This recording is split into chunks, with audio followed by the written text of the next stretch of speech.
बिस्मिल्लाहिर्रहमानिर्रहीम, अस्सलाम वालेकुम व्यूअर्स। इस वीडियो में हम आज गुफ्तगू करेंगे तीसरा टाकरा जो है पाकिस्तान का होने वाला है अफ़गानिस्तान के साथ। और पाकिस्तान ने इंडिया को भी शिकस्त दी है और उसके बाद हमने देखा कि न्यूजीलैंड को, जिसका सिक्योरिटी का बहुत बड़ा मसला था, लेकिन उस मसले को उम्मीद है कि इस मैच के बाद वो मसला न्यूजीलैंड वालों का हल हो चुका है। आज जो मैच है अफ़गानिस्तान के साथ, अफ़गानिस्तान की टीम, वैसे तो अफ़गानिस्तान के हालात अगर देखे जाएं तो लोग ये समझते हैं कि अफ़गानिस्तान की जो टीम है वो उनकी सियासी लोगों की तरह कमज़ोर होगी, वहाँ पे मसाइल होंगे, लेकिन ऐसी कोई बात नहीं है। उन्होंने अपना पिछला मैच जो है उसमें कामयाबी हासिल की है और उनके पास बेहतरीन जो हैं वो स्पिनर्स हैं, उनके पास बेहतरीन एक कम्बिनेशन है टीम का। और उस हवाले से आज इस वीडियो में हम बात करेंगे कि क्या होने जा रहा है और पाकिस्तान को किस किस्म का चैलेंज हो सकता है और पाकिस्तानी टीम परफॉर्म कैसे करेगी। मेरे साथ एहसन महमूद साहब हैं। एहसन साहब, बहुत शुक्रिया। कैसे देखते हैं आज के मैच को? आज का मैच असल में हमने पिछली वीडियो में बात की थी, तो आज का मैच वो है जिसमें मेरा दिल थोड़ा धक धक कर रहा है कि कोई अपसेट ना हो जाए, बिकॉज अगेन पाकिस्तानी टीम के शायकीन होने के हम सारों को पता है कि कहीं ना कहीं हम अपसेट्स करते रहे। 99 के वर्ल्ड कप में जब हम हॉट फेवरेट थे, हमने दो बड़े बड़े हरीफों को पिछाड़ा और हम बांग्लादेश से जो है एक मैच हार गए थे। फिर उसके बाद आयरलैंड वाला मैच हम लोग हारे थे। सो कहीं ना कहीं आज जो है वो झटका लग रहा है। और अब बाकी चीज़ जितनी टीमें रह गई हैं हमारी जो ग्रुप में, उसमें अफगानिस्तान एक ऐसी टीम है जिसके अंदर एक्चुअली ये एबिलिटी है कि वो उन तीनों बड़ी टीम्स पाकिस्तान, न्यूजीलैंड और उसके अलावा इंडिया, इन तीनों में से मुझे तो लग रहा है कि दो को भी हरा सकेगी। बट इन तीन में से दो मैचेस वो जीत सकते हैं, उनके अंदर पोटेंशियल इतना है। प्लस वो खेल रहे हैं शारजा की विकेट पे। सो शारजा की विकेट जो है वो दुबई और शारजा एक्चुअली पाकिस्तान की तरह उनका भी होम ग्राउंड जो है वो फिर दुबई ही रहा है, ये सारे एरियाज़। सो वो काफ़ी फेमिलियर हैं इन सारी जगहों से, ग्राउंड में क्या पोजिशनिंग होगी, सारा कुछ। प्लस एक और बड़ा इंपॉर्टेंट पॉइंट है कि उनकी वहाँ पर बहुत ज़्यादा सपोर्ट भी मौजूद है, पख्तून वहाँ पे बहुत ज़्यादा है। सो शारजा में आप एक्सपेक्ट करेंगे कि एक्चुअली आज किसी को भी एक दूसरे की आवाज़ सुनाई नहीं दे रही होगी। एंड प्लस अगर आप देखें जो लास्ट मैच पाकिस्तान और अफगानिस्तान का हुआ है वर्ल्ड कप 2019 में, तब तो इमोशंस भी बहुत ज़्यादा आए थे और आपने देखा कि कहीं ना कहीं स्टेडियम के अंदर भी थोड़े से लड़ाई झगड़े हुए। मतलब शायकीन के खिलाड़ी तो बड़े ठीक खेलते रहे।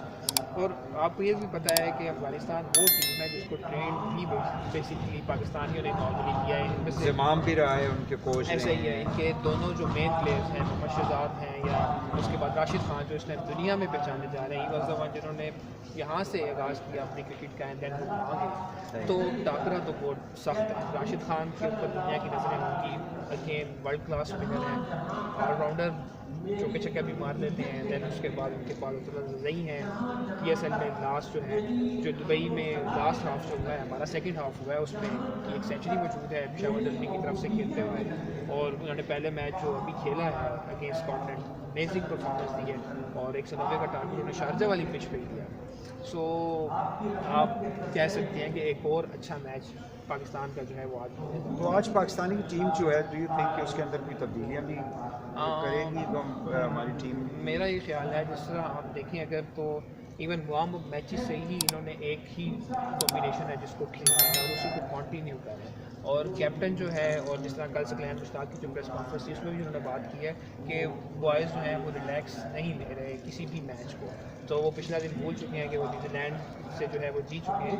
सो नाउ आज का दिन जो है एक टफ दिन है और मेरा ख्याल है कि पाकिस्तान को फुल स्ट्रेंथ के साथ जाना चाहिए, क्योंकि आज अगर आप अच्छा तो मैच हरा देते हैं तो फिर ये है कि आपका जो हल्का सा इमाम है सेमीफाइनल के हवाले से वो भी क्लियर हो जाएगा और आप क्रूज़ कर जाएंगे सेमीफाइनल।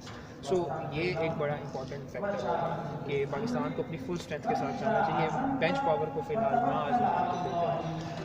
तो डू यू थिंक कि हमारी जो मेंटल एक लेवल होता है, क्योंकि इंडिया के साथ खेलने का एक आपकी सोच होती है, न्यूजीलैंडर्स के साथ खेलने की एक वो सोच थी कि वो हमें यहाँ पे डिच करके ग्राउंड से निकल के चले गए, मतलब एक किस्म से हमारी बेइज्जती की उन्होंने, जिस तरह से टीम की, पूरी कौम की, गवर्नमेंट की। लेकिन अफगानिस्तान चूँकि उसको ये थिंक रिलैक्स ले सकते हैं। एक्चुअली आप देखें जो लोग क्रिकेट खेलते हैं, कई दफ़ा ऐसा होता है कि आप स्ट्रॉन्ग ओपोनेंट से जो है वो नहीं घबराते। रीज़न ये है कि जैसे इंडिया के खिलाफ जो है पाकिस्तानी टीम की जो एक स्ट्रेंथ और वीकनेसेस को पता है। पाकिस्तानी टीम जब खेली है इंडिया के खिलाफ इस दफ़ा, तो दिखा है कि वो रिलैक्स थे।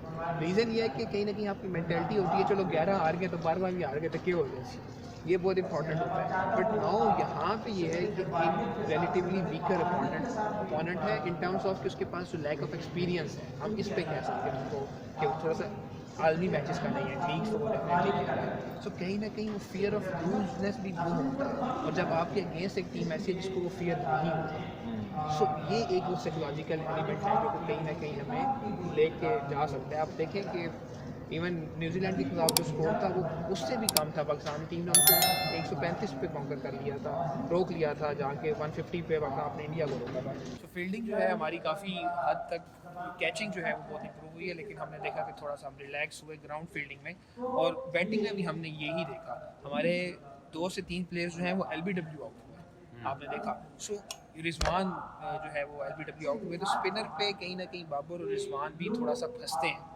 तो वेस्ट इंडीज अफगानिस्तान के पास जो है 2 क्वालिटी स्पिनर्स मौजूद हैं, राशिद और मुझे, उन्होंने पिछले मैच में जो है बहुत क्लिनिकल परफॉर्मेंस जो है वो दी है।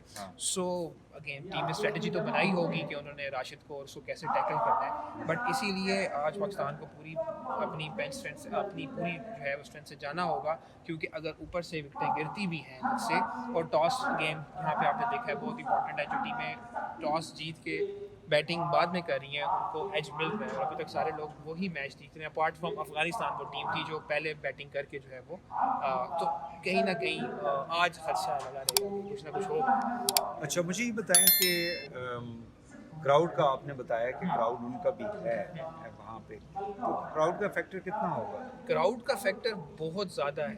आप जितने ज़्यादा मेंटली स्ट्रांग होते हैं, बट जब आप ग्राउंड में मौजूद हैं और आप बात कर रहे हैं एक दूसरे से, तो कहीं ना कहीं आप पे साइकोलॉजिकल इफेक्ट आता है, आपको आवाज़ें सुनाई देती हैं। जैसे आप बाबर आजम ने बता रहे थे कि पहले मैच में जो है उनको चीख के बोलना पड़ रहा था प्लेयर्स के साथ कि प्लेयर्स को आवाज़ नहीं पहुंच रही, तो इसलिए वो कहीं 2 जगह पे नज़र भी आया कि वो गुस्सा हुए प्लेयर्स पे कि वो बात नहीं कन्वे कर पा रहे थे। तो डेफिनेटली जब मैच होता है और कहीं ना कहीं चौके छक्के लग जाते हैं तो फ़र्क पड़ता है। अब अफगानिस्तान के बैट्समैनों का ये एक बहुत बड़ा एडवांटेज है कि वो फास्ट बॉलर्स को बहुत तेज़ खेलते हैं और अच्छा खेलते हैं, तो डरते नहीं, फियरलेस क्रिकेट खेलते हैं, जिस तरह आपने देखा है कि ऑस्ट्रेलियंस खेलते हैं, इंग्लैंड वाले खेलते हैं। तो अगर वो ऊपर के ओवर्स में ज़्यादा स्कोर निकाल जाते हैं हमारे क्वालिटी बॉलर्स पे, तो मसला आ सकता है। आज हमारे स्पिनर्स का भी रोल बहुत इंपॉर्टेंट होगा। अमाद जो है, हफीज़ जो है, उसके अलावा जो हो सकता है शशवी मलिक से भी, और शदाब जो है, सो ये इन 4 लोगों का आज बहुत इंपॉर्टेंट रोल है। और हारिस रऊफ ने जिस तरह से अपनी स्लो बॉल्स पे काम किया है, और हमें दोनों मैचों में नज़र आया कि उन्होंने 20, 22, 24 स्कोर दिया है 2 मैचों में, तो वो बहुत इंपॉर्टेंट फैक्टर होंगे आज के मैच में। हमारी स्ट्रेंथ किधर है, मतलब फील्ड उसके अंदर, अपना हमारी बैटिंग के अंदर, मतलब हम एक ही सिर्फ बाबर पे रिजाइड कर लें और रिजवान पे तो बस ठीक है, या हमारी बैटिंग जो है वो आगे तक जाती है, जैसे शुएब और आसिफ ने उस दिन जो न्यूजीलैंड वाला मैच था, अगर आप पूछें तो मैं उसमें बड़ा कॉन्फिडेंट रहा हूँ अनटिल जब आसिफ भी आए हैं। रीज़न ये था कि आप अगर देखते तो लिस्ट में आपको पता था कि बैटिंग आ रही है, स्टिल कमिंग, मतलब आप एक अगर आउट हो रहे हैं तो उसके बाद भी मौजूद है। हफीज़ आउट हुए हैं तो हफीज़ के बाद मलिक मौजूद थे, मलिक आउट हुए हैं तो अगर आउट होते तो उसके बाद आसिफ आए हैं, आसिफ के बाद अमाद वसीम आके आउट हुए, तो अमाद वसीम के बाद शदाब अभी डग आउट में थे, शदाब के बाद हसन अली ने जिस तरह अभी रिसेंटली इंप्रूव किया और वो शॉट्स लगा लेते हैं बड़ी, तो Hasan Ali was there, and even Haris Rauf ने भी जो है रिसेंट T20 में बड़ा अच्छा जो है उन्होंने स्लॉगिंग की है। सो आपके पास तकरीबन 9वें या 10वें नंबर तक बैटिंग मौजूद थी। मतलब ये है कि जिसमें अगर आपको है कि अगर आपको 6 बॉलों पे 10 या 12 या 15 चाहिए, तो ये नहीं है कि आप उम्मीद तोड़ सकते हैं कि यार ख़त्म हो गया, नहीं, आपके पास वो स्ट्रेंथ इस दफ़ा ये है, आप देख रहे हैं। और बॉलिंग तो डेफिनेटली पाकिस्तान की स्ट्रेंथ है ही है, और हमने दोनों मैचेस में जो है बड़ा अच्छा अपने दोनों ओपोनेंट्स को, अच्छे क्वालिटी ओपोनेंट्स को कंट्रोल किया है। सो बड़ी अच्छी मुतवाज़न टीम है इस दफ़ा पाकिस्तान की। अब आप अगर पाकिस्तान जीतता है वर्ल्ड कप, तो आप ये नहीं कहेंगे कि हर दफ़ा जैसे हम कहते हैं कि अल्लाह ताला ने जो है, वो तो अल्लाह ताला की मदद तो है, लेकिन ये है कि उसके अलावा ये तो मुमकिन ही नहीं है, लेकिन ये है कि जो आप तदबीर करते हैं, टेम्परामेंट जो इस प्लेयर्स का है, वो बिल्कुल एज अ प्रोफेशनल है। सो दुआ के साथ साथ जो है वो, इसका मतलब है दुआ भी इस दफ़ा चल रही है। और ब्रेट हेडन ने जो है, जो अपना उसने किया है, मैथ्यू हेडन ने अपना जो दिया है इंटरव्यू एक चैनल को, उसमें उन्होंने कहा है कि ये बड़े प्रोफेशनल और काम और कंपोज लड़के हैं। कहता है मैंने कहीं नहीं देखे, इतनी बड़ी जीत के बाद भी जो है इनका जितना अपना फोकस रहा है टीम के ऊपर, इन्होंने उस तरह से बेहंगम सेलिब्रेशंस नहीं की, सो उसने भी उसको बड़ा एडमायर किया है। सो नज़र आ रहा है कि एक प्रोफेशनल अप्रोच फाइनली है टीम के अंदर। चलें, आखिरी सवाल हम करेंगे शुएब और नुमान का जो कंट्रोवर्सी चल रही है पीटीवी के हवाले से। नुमान जो है वो चूँकि एक ऑफिशियल भी है, यानी डायरेक्टर की पोजीशन है, वो पीटीवी स्पोर्ट्स को वो हेड करता है, और शुएब जो है वो एक वहाँ पे यानी मुख्तलिफ हमने देखा मैं जितने भी टूर्नामेंट्स होते हैं एज ए एक्सपर्ट वहाँ पे उनके पीटीवी के साथ उसकी अपनी एक अंडरस्टैंडिंग होती है। ये मामला जो है डू यू थिंक कि ऊपर लेवल पे मिस हैंडल हुआ है? ठीक है, उस लेवल पे तो दोनों के आपस में कोई टसल हो सकती है, लेकिन जो पीटीवी की मैनेजमेंट है वो हमें एक डक दिखाई देती है, एक इनफेक्टिव दिखाई देती है। मिनिस्टर जो हैं वो स्टेटमेंटें दे रहे हैं, हुकूमत के बड़े बड़े लोग दे रहे हैं, एमडी कहीं दिखाई आपको नहीं देगा, मैनेजमेंट दिखाई नहीं देगा। देखें, हम सारों ने एक बात सीखी है हमेशा कि जहाँ पे मुल्क आ जाए वहाँ पे बाकी सारी बातें जो हैं वो पीछे रह जाती हैं। हमने देखा कि पाकिस्तानी टीम के आपस में झगड़े होते थे, बट जब ग्राउंड में उतर रहे हैं तो एक पाकिस्तान के लिए खेल रहे हैं। तो सेम यही अप्रोच यहाँ पे भी होनी चाहिए थी। मैनेजमेंट इश्यूज हो सकते हैं, एडमिनिस्ट्रेशन इश्यूज हो सकते हैं, पर्सनल लेवल पे प्लेयर और या जो हमारा एंकर है और उसका मसला हो सकता था, एनालिस्ट का, बट यहाँ पे पाकिस्तान सबसे इम्पोर्टेंट था। जब वहाँ पे भी इंसिडेंट हुआ है तो वहाँ पे हमें देखना चाहिए था कि the great sir Vivian Richards was there, और उसके अलावा जो है और लोग बैठे हुए थे, उनके सामने जगह सही नहीं होनी चाहिए थी, और अब भी अगर वो प्रोग्राम नहीं हो रहा तो वो भी जगह सही हो रही है। सो हमें ये देखना है कि इतने बड़े लोग बाहर से आए हुए बैठे हुए हैं प्रोग्राम के लिए, आपने कॉन्ट्रैक्ट्स दिए हुए हैं, सो इन सारी बातों को भूल के प्रोग्राम तो एटलीस्ट होना चाहिए। तो डेफिनेटली जो है कहीं ना कहीं हम इन सारों का फॉल्ट है जो उस प्रोसेस में इन्वॉल्व है। उन्हें सबसे पहले पाकिस्तान की टीम लेके वो चीज़ कर देनी चाहिए थी। प्रोग्राम तो ऑन एयर होना चाहिए था किसी भी वजह से, लेकिन प्रोग्राम तो किसी भी वजह से आप कह देते कि आज होस्ट अवेलेबल नहीं है या हमने इंक्वायरी बिठाई है, आपका बड़ा अच्छा एक जब हम कहते हैं state with in a state, यानी इंडिविजुअल्स जो हैं वो इंस्टीट्यूशंस के अंदर इंस्टीट्यूशन से ज़्यादा बड़े और स्ट्रॉन्ग दिखाई देते हैं। सो वो यानी अगर हम डॉक्टर नुमान के पर्सपेक्टिव में अगर हम देखें तो अगर उन्होंने बात नहीं मानी है मैनेजमेंट की, तो इसका मतलब है कि उनका पावर फिर सो इन ज़्यादा केस तकड़ा है ना। ये है तो अगेन हम वही बातें कह रहे हैं कि ये सारी बातें सेकेंडरी हो जाती हैं जहाँ पे बात आती है मुल्क की। अगर आपने वो अप्रोच फॉलो नहीं की,